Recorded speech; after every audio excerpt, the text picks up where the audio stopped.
Welcome to Rampage. Now, there's something I need to address.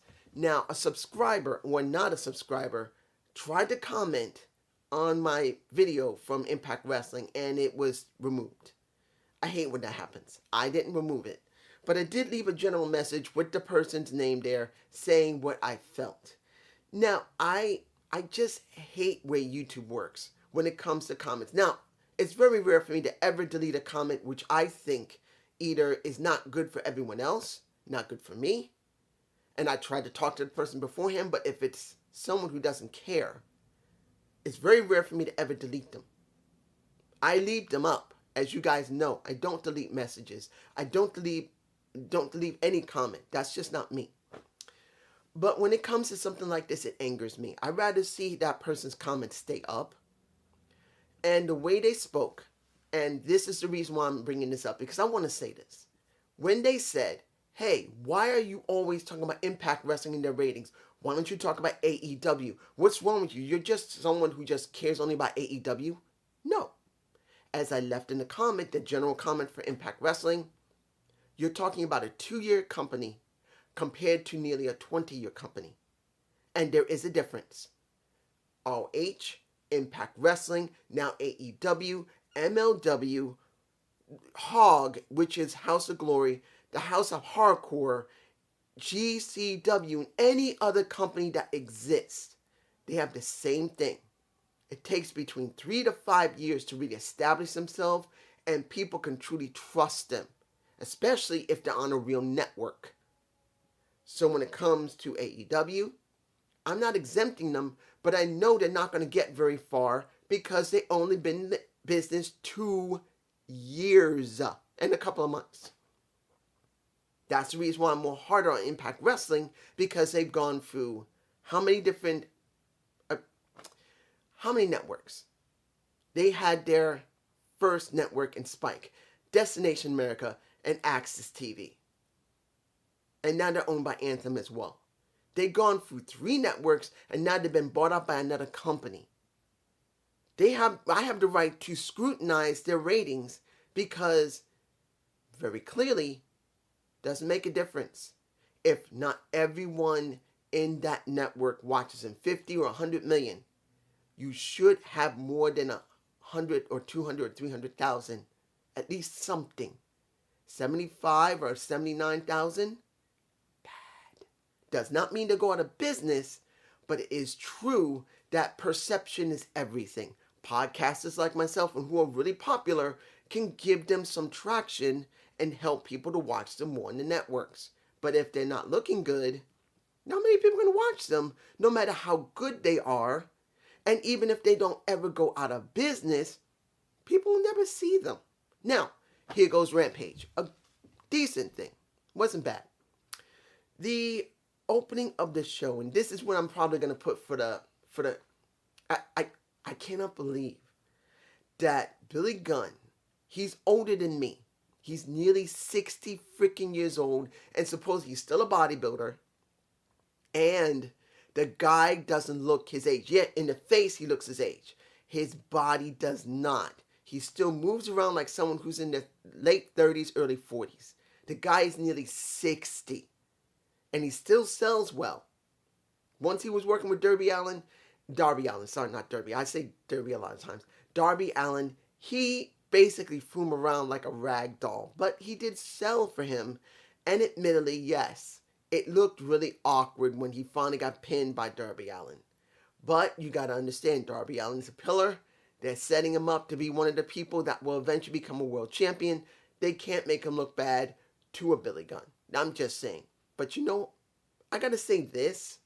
I think I may do a Gump report on Triple H and what it would be like for him to go to AEW. I'm just saying. I might actually do that. I'm thinking about it.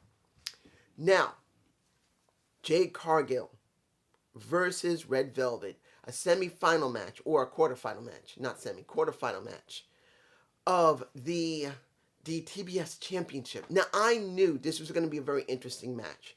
Now, in actuality, if anyone's seen Roads to the Top, they actually did have a little beef between each other in real life. They were not comfortable with each other, but supposing they did straighten themselves out, but I don't know. Haven't watched it more than just 2 episodes. So I don't know if they still have a beef or not. I mean, it's supposed to have been squashed, but if they do get it back again, the way they were working this match, it kind of makes you think they still do, because this was a very rough match. But I'll say this about Jade. She has improved a bit. She's still green. My baby's still green, but damn it all, she doesn't look too bad. She's using a lot of power to compensate for a lack of skill. Now, in some cases, it worked in the match. Other cases, it looked sloppy, and Red Velvet had to try and compensate for that. She really tried hard to make Jade look like $1,000,000. It wasn't perfect, though, because, let's be honest, Jade is still Jade. She's still very greenish.